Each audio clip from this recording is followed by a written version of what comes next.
और आज जो है अपने पूरे दल बल के साथ में वापस जननायक जनता पार्टी के अंदर शामिल होकर डॉक्टर साहब की नीतियों में विश्वास करते हुए डॉक्टर साहब का आशीर्वाद हासिल करेंगे। धन्यवाद।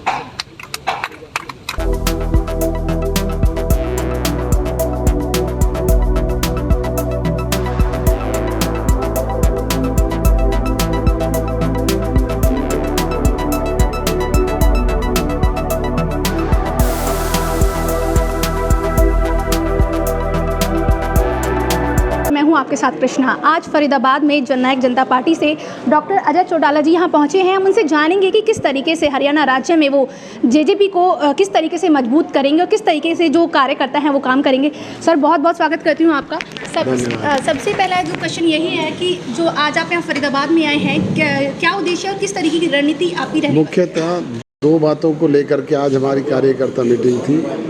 एक तो हमारा मेंबरशिप ड्राइव चल रहा है, सक्रिय सदस्यता अभियान, उसको लेकर के, और दूसरा 25 सितंबर को पूजनीय चौधरी देवीलाल जी की जयंती है, उसके उपलक्ष्य में हम मेवात में सबसे बड़ा स्टैचू हरियाणा प्रदेश का लगाने जा रहे हैं, उसका न्योता देने के लिए आया था। जी सर, आप फरीदाबाद में आए हैं और फरीदाबाद के हालात आपने देखे हैं, किस तरीके से जो फरीदाबाद शहर है आपने हालात देखे, सड़कें टूटी हुई हैं, अगर बारिश होती है तो पानी इतना जमा हो जाता है कि निकलने में जो बहुत सारी समस्याएं होती है।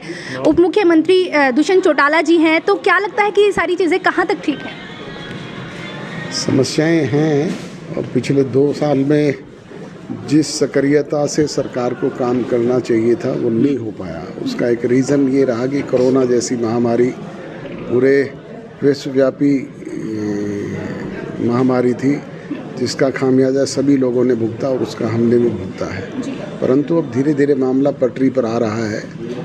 विकास की गति से भी जो समस्याएं हैं उनको अमली जामा पहनाने का काम करेंगे, उन्हें गति देने का काम करेंगे। आपने कहा विकास की तरफ बढ़ रहे हैं, लेकिन कहीं ना कहीं नज़र नहीं आ रहा है। क्या अगर जेजेपी राज्य में अपनी सरकार बना पाती है तो ये समस्याएं कब तक जनता इससे मुक्त हो सकती है? क्या कहना चाहिए? बना नहीं पाएगी, सरकार तो है हमारी, आज भी है, बना क्या से आती है तो हरियाणा में जब वो अवसर आएगा तब की बात करेंगे।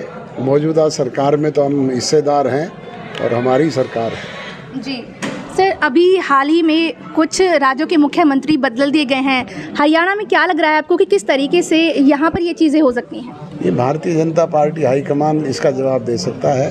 हम तो सरकार के सहयोगी। आपकी पार्टी है, मैंने कहा कि हम तो सरकार में सहयोगी हैं। सहयोगी हैं, आपकी भी तो पार्टी है, आपने ये भी कहा। हाँ, हमारी पार्टी सरकार में सहयोगी है, पर मुख्यमंत्री बदलने का निर्णय तो भारतीय जनता पार्टी हाईकमान को करना है, हमें थोड़ा ही करना है। हरियाणा में भी बदलाव देख सकते हैं हम?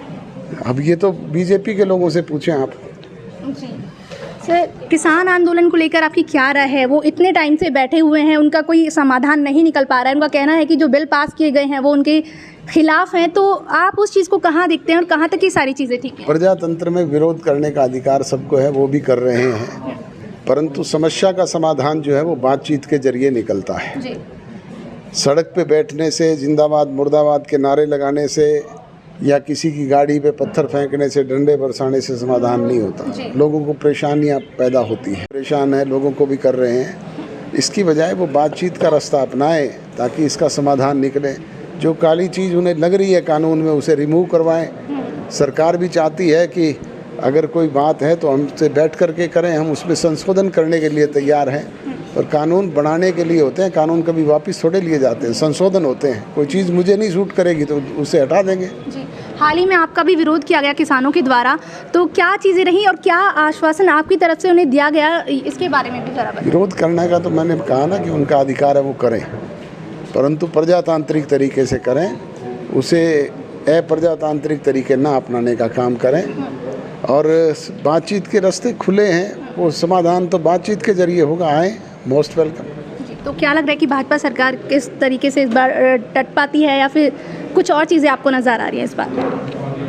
मैंने तो कहा कि समाधान तो समस्या का बातचीत के जरिए ही होगा, उसका रास्ता अपनाने का काम करें। जो आपने आज कार्यकारिणी की जो बैठक की है, जो लोगों को संबोधित किया है, तो क्या कहा है उसमें लोगों को और किस तरीके से आप उसमें काम करें? मैंने तो चौधरी देवीलाल जी की जयंती पे आने का गुजारिश किया है लोगों से।